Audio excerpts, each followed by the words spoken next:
This week's Torah portion is Parshas VaYechi.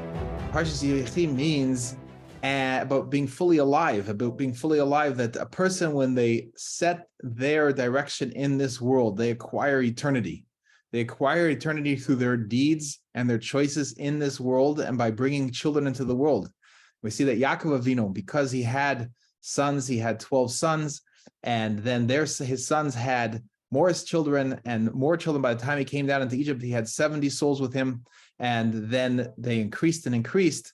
That's what keeps him alive. So we can gain eternity in this physical world. We can gain eternity by having children, by bringing children to the world, and by raising them to be representative of the unity of God Almighty in the world, to represent to know that they are created in God Almighty's divine image. And as Jacob's sons proclaimed to him, "Hear, O Israel," meaning to their father, "The Lord our God, the Lord is one," that we have taken upon ourselves, we have volunteered to make the choice to commit ourselves to the oneness of God Almighty, just as you have, and we're following exactly in your footsteps. We're going to lead in your footsteps. And this is the eternity that we can have in the physical world, and then we can have the other eternity in the spiritual world. That God Almighty promises that every human being that conducts himself properly in this world, that does the commandments because they were commanded by God Almighty through Moses, our teacher on Mount Sinai, that person receives a portion of the world to come. Eternal salvation is something that's accessible to every single human being. And it's not complicated. It's not dependent on anyone else. And it can be done right here, right now by every single human being. Every human being can have the eternity in this physical world through their offspring and remain alive through their offspring. Like it says that Jacob, our father, did not die because his offspring are alive. Just like his offspring are alive, so too he is alive. And also that person can acquire spiritual eternity, spiritual salvation by knowing and learning what exactly God Almighty intends for us to be doing for our own best interest.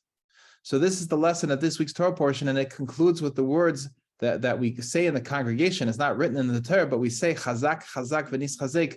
We should be strong, and we should strengthen each other. That this inspiration that we as human beings have the ability to speak, that we're called the speakers, medaber, that we're speakers, is not because we're able to communicate about the things that the animals would communicate about if only they had language. But rather what makes us uniquely human is that we communicate about matters of the spirit, matters of the divine, matters about eternity, matters of the infinite. And that is how we strengthen each other, and then we strengthen ourselves and strengthen each other and become strengthened by hearing and seeing the inspiration of other people. So our role and our job is to bring us to the redemption of the entire world, where every single human being is going to recognize God Almighty, is to in fact make this declaration, make this determination that each one of us is going to determine that we will make the choices to connect and reveal the oneness of God Almighty in the world and strengthen each other in that regard, and bring about the complete redemption of the entire world. And may God bless all of you and all of us, and that we should all be blessed to experience this in our individual private lives, in their family lives, and community lives, national lives, and then as humanity as a whole in the entire world. God bless you and good Shabbos.